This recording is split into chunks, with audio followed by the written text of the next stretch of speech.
ირაკლი აბესაძე სამოქალაქო მონაწილეობის ცენტრის დამფუძნებელი ჩაგვერთვება. ირაკლი, მოგესალმები, მადლობა რომ მონაწილეობ ჩვენს ეთერში. დღეს კახა კალაძე ლაპარაკობდა ბანერების დაზიანებასთან დაკავშირებით და ითხოვდა რომ კანონის ფარგლებში მოყვეს აი ამ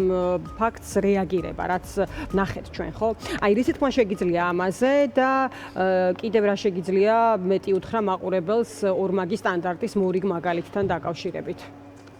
მოგესალმებით ანა, ხო, ჯერ სახელმწიფო კანდიდატისგან წუწუნი ბანერის დაზიანებაზე, მაშინ როდესაც წლების განმავლობაში ჩვენ უყურებდით ოპოზიციური პარტიების ოფისებს, ძალიანად დარბეულს და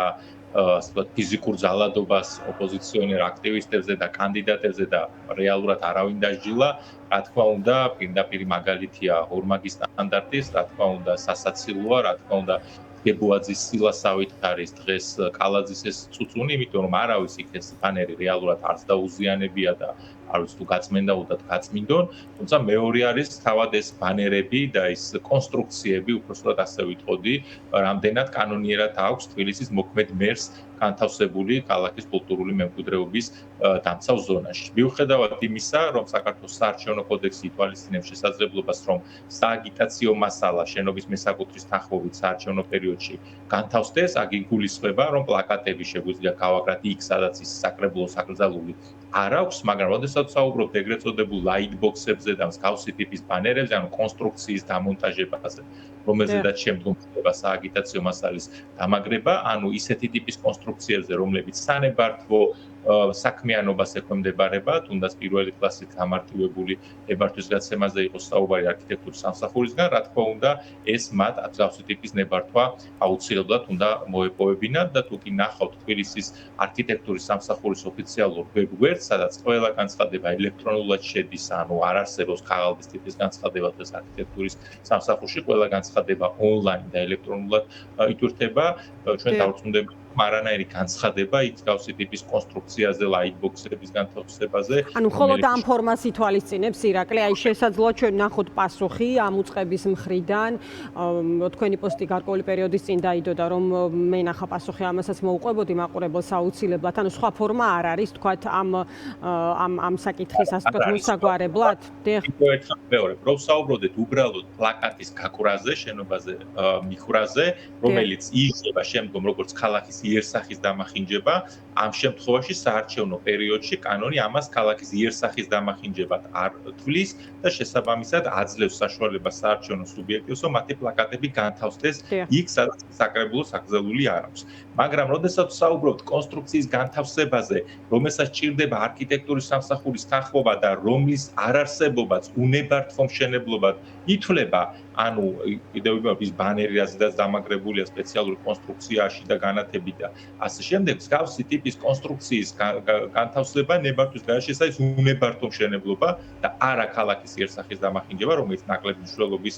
დარღვევაა და ნაკლებადაც ისჯება. ამ შემთხვევაში ვსაუბრობთ 16000 ლარიან ჯარიმაზე, არავინ არ ათავისუფლებს საარჩევნო სუბიექტებს გავსი ტიპის კონსტრუქციების მოწყობისგან, იმ ვალდებულებისგან, რომ მიმართონ არქიტექტურის სამსახურს და მიიღონ შესაბამისი ნებართვა ამ კონსტრუქციების განთავსებაზე. იმიტომ რომ შეიძლება იყოს პირველი კლასი და ზოგ შემთხვევაში შეიძლება იყოს იმდენად რთული კონსტრუქცია, რომ მეორე კლასშიც კი გადიოდეს და შორე. ანუ ირაკლი, მაყურებელს რომ ვუთხრათ, იმ ბანერი, რომლის დაზიანების გამოც აქციის მონაწილეებს სისხლის სამართლებრივი დევნით ემუქრებიან და შესაძლოა ეს პროცესი ჩვენ ძალიან მალე ვნახოთ და განხილვა სასამართლოში და ასე შემდეგ. თბილისის მოქმედ მერს უკანონოდ აქვს გაკრული? ამ ნაწილსაც დიახ, ცალსახად ის ბანერი და ის კონსტრუქცია უпростоრად თავად კალაძის გამოსახულებაზე ამ შემთხვევაში ავსაუბრობ, ის კონსტრუქცია სადაც კალაძის გამოსახულება არის განთავსებული, ეს უნებართვოდ აქვს განთავსებული კალაძის შტაბს, ისინი უნდა ჯარიმდებოდნენ 16000 ლარით და თავის კალაძის გამოსახულებიანად ეს ბანერი უნდა იყოს მოხსნილი, მაგრამ ეს რომ გვერდზე გადავდოთ, რაც თქვენ შესავალი გააკეთეთ, სულ რომ კანონიერად კონდეს და ყველა პროცედურა დაცული კონდეს, მაინც რა თქმა უნდა აბსურდია და მორიგ ჯერზე საზოგადოების დაშინის ცდილობაა და ივანიშვილის ხელში მარიონეტული ინსტრუმენტია შინაგან საქმეთა სამინისტრო, რომელიც სრული სერიოზულობით, არ ვიცი რაღაც საღებავიც არ იყო, მე მგონი მარტივად გასაცმენდი რაღაცა შეესხა კალაძის ბანერს და ამას უძახიან ბანერის დაზიანებას. კიდევ ვიმეორებ, მით უმეტეს, როდესაც ფონზე, როდესაც ოპოზიციის ბანერების ჩამოხევა კი არა, შენობები მთლიანად დარბეული და ინვენტარი დამტროული გვინახავს და დღემდე ამ საკითხებზე არავინ დაჟინდება. ირაკლი, ასე რომ ცალსახად შეგვიძლია ვთქვათ, რომ მსგავსი ტიპის კონსტრუქციის განთავსება არ თავისუფლდება არც საარჩევნო პერიოდში არქიტექტურის სამსახურთან შეთანხმების ვალდებულებისგან და შესაბამისად არქიტექტურის სასახურის თანხმობის გარეშე ამ ტიპის კონსტრუქციის განთავსება უნებართო მშენებლობაა და ქალაქის კულტურული მემკვიდრეობის დამცავ ზონაში, სადაც სასტუმრო საქართველოს შენობა მდებარეობს, ეს 16,000 ლარიან ჯარიმას ითვალისწინებს სივრცითი კოდექსით, ამიტომ ცალსახად შეგვიძლია ვთქვათ, რომ ეს არის უკანონოდ განთავსებული კონსტრუქცია და თავის კალაძის გამოსახულებიანად უნდა იყოს პირიქით მისი დემონტაჟი განხორციელებული და 16,000 ლარი დაჯარიმებული. ირაკლი, და კიდევ ერთი საკითხი ამ თემიდან რომ გავაგრძელოთ, მაშინ როდესაც დღეს ვნახეთ მერობის კანდიდატის განმარტება იმ ბანერთან დაკავშირებით და მოწოდება რომ კანონის ფარგლებში მოყვეს რეაგირება, ამავდროულად პასუხგაუცემელია კითხვები, რომელიც უკავშირდება დაუსჯელ მოძალადეებს. ხომ, აი რაღაც ბანერის დაზიანებიდან ქალების ცემამდე და იმ რაღაც დაუსჯელობამდე, რომელიც ჩვენ ვნახეთ მელიქიშვილის გამზირზე. ამ დრომდე პასუხგაუცემელია ეს კითხვები და ყოველ შემთხვევაში ზოგიერთმა ნაწილმა თქვა, რომ ქალებზე ძალადობა არაკაცობაა და რაღაც ასეთი შეფასება, მაგრამ როგორც ყოველთვის, მოყვება ხოლმე ამას და რაღაცნაირად ოცნება ახერხებს, რომ ან გაამართლოს, ან გააправოს, ან რაღაც ხელები ეკავებოდათ, რაღაც აი ამ დონემდე დაიყვანოს ეს საზარელი სანახაობა, რომელიც მაყურებელმა ნახა და საზოგადოებამ თბილისის ცენტრში. აი ამაზე რისი თქმა შეგიძლია თქვენ ამ პერიოდის განმავლობაში არაერთი პროევროპული აქციის მონაწილის უფლება დაიცავით სასამართლოებში და ეხლა კიდევ ამგვარი აქტების ჩვენებით რას ამბობს ოცნება? მე მინდა პირველ რიგში მოსამართლეებს გალუსტაშვილს და მჭედლიშვილს და შესაბამის პროკურორებს, რომლებმაც ჯამში 19 ახალგაზრდა გამოკეტეს ციხეში თითქოს რაღაც ორგანიზებული თავდასხმისთვის, უთხრა, რომ უყურონ ამ კადრებს და ისწავლონ რა არის რეალურად ორგანიზებული ძალადობა საზოგადოებაზე და მშვიდობიანი აქციის მონაწილეებზე. ჩვენ ვნახეთ, როდესაც სხვადასხვა მხრიდან ურთიერთშეთანხმებულად გამოვაცვლიდნენ კუნთმაგარი და მართლა თუნგაყინული ადამიანები, რომლებსაც ღირსება მხოლოდ მითითებით გააჩნიათ, მიუთითესო ვითომ ღირსება უნდა დაეწოთ და გამოცვლიდნენ, უშინ მიუთითესო თქვენი ღირსება არ არსებობს და არ არის დასაცავი და არ გამოცვლიდნენ. ხო, ანუ გამოცვლიდა სხვადასხვა მხრიდან ადამიანები შეიარაღებული სხვადასხვა საგნებით ურთიერთშეთანხმებით თავს დაესხნენ აქციის მონაწილეებს, ისინი აშკარად ერთმანეთს იცნობდნენ და ერთმანეთთან კომუნიცირებდნენ, უფრო მეტიც ჩვენ ვნახეთ პოლიცია, ამ დაგეგმილ ძალადობას აშკარად ყავდა ორგანიზატორი, რომელიც მათ შორის აკონტროლებდა პოლიციის მოქმედებას, ჩვენ ვნახეთ პირდაპირ პოლიციაში კომუნიკაციაში შესული ეს მოძალადეები, რომლებიც ეუბნებოდნენ, რომ შენიანი ვარ და ოცნება ვარ, ანუ მონაწილეებს ძალადობის იცოდნენ ძალადობის მონაწილეებმა, რომ პოლიცია მათ ხარეს იყო და პოლიცია არ იმოქმედებდა, აი ეს არის კლასიკური ქრესტომატიული მაგალითი ორგანიზებული ჯგუფის. ამიტომ გალუსტაშვილმა, მჭედლიშვილმა და იმ პროკურორების გვარები ნამდვილად აღარ დამიმახსოვრებია, კიდევ ერთხელ ვიმეორებ, კარგად უყურონ და ისწავლონ. თუ თეორიულად ვერ ისწავლეს და კანონი ვერ გაირგეს, რა წერია კანონში, პრაქტიკულ მაგალითზე დაინახონ, რას ნიშნავს ორგანიზებული ძალადობა და სწორედ კლასიკური მაგალითია იმ მუხლების, რომელთაც ეს ამ ახალგაზრდების მიმართ ჯერ დევნა მიდიოდა, შემდგომ გადააკვალიფიცირეს და ვითომ ნაკლები მიუსაჯეს. ასე რომ, რა თქმა უნდა,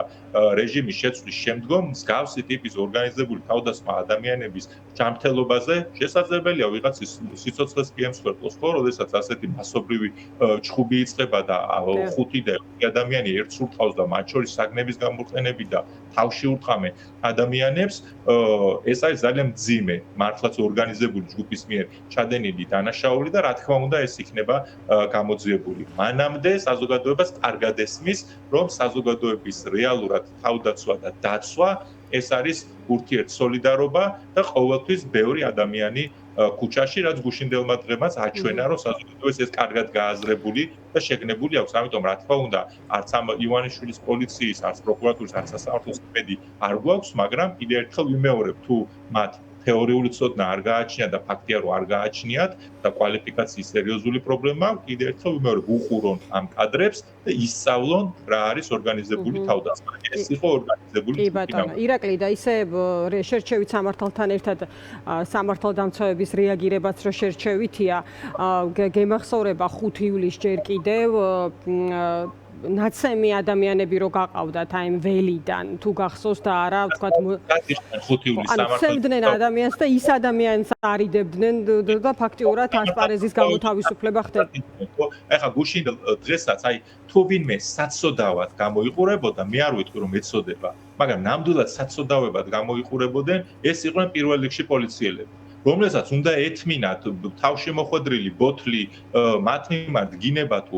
მოქნეული მუშტი და თან თითქოს რაღაცნაირად სამართალდამცავის ფუნქცია უნდა შეესრულებათ, ხოლო და ხოლოდ გაშველების კუთხით და არავის დაკავების უფლება არ ჰქონდათ. ხო, ეს შესანიშნავი კადრია, ხო, ის შენიანი ვარ, ოცნება ვარ და ადამიანს კი არ აკავებს, რომელსაც ხელიდან ართმევს საგანს, რომელსაც ის ადამიანზე თავდასხმისთვის იყენებდა, ხო, საგანი კი არ უნდა გამოერთვა. თვითონ ის პიროვნება უნდა დაეკავებინა, მაგრამ არა აქვს უფლება რომ დააკავოს და დღეს ვნახეთ მემანიშვილის ხო მე მგონი ძალიან სამარცხვინო განმარტება რომ ხშირად მოხვედრია თავში ბოთლი და რა ვქნა თუ არის სიტუაციები თავში როცა ბოთლი ხდებოდა კი თავში ბოთლი ყოველთვის მოხდება თავიანთი პატრონებისგან იმიტომ რომ მათ ღირსება პატრონების წინაშე არ გააჩნიათ მათ მოჩვენებითი ღირსება და რაღაც მუნდირის დაცვის სურვილი უჩნდებათ მხოლოდ და მხოლოდ იმ შვიდობიანი აქციის მონაწილეების წინააღმდეგ რომელზედაც ხშირ შემთხვევაში თავად ძალადობენ ხოლო სხვა შემთხვევაში მოძალადეებისგან ჩვენ ვერ ვნახეთ ვერც ერთი შემთხვევა როდესაც ეფექტიანად პოლიცია მოძალადეებისგან დაიცვა აქციის მონაწილეები. ამიტომ ნამდვილად საცოდავად გამოიყურებოდნენ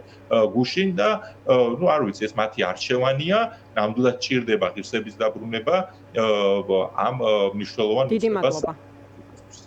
დიდი მადლობა ირაკლი, დაგემშვიდობები. ირაკლი აბესაძე, სამოქალაქო მონაწილეობის ცენტრის დამფუძნებელი საუბრობდა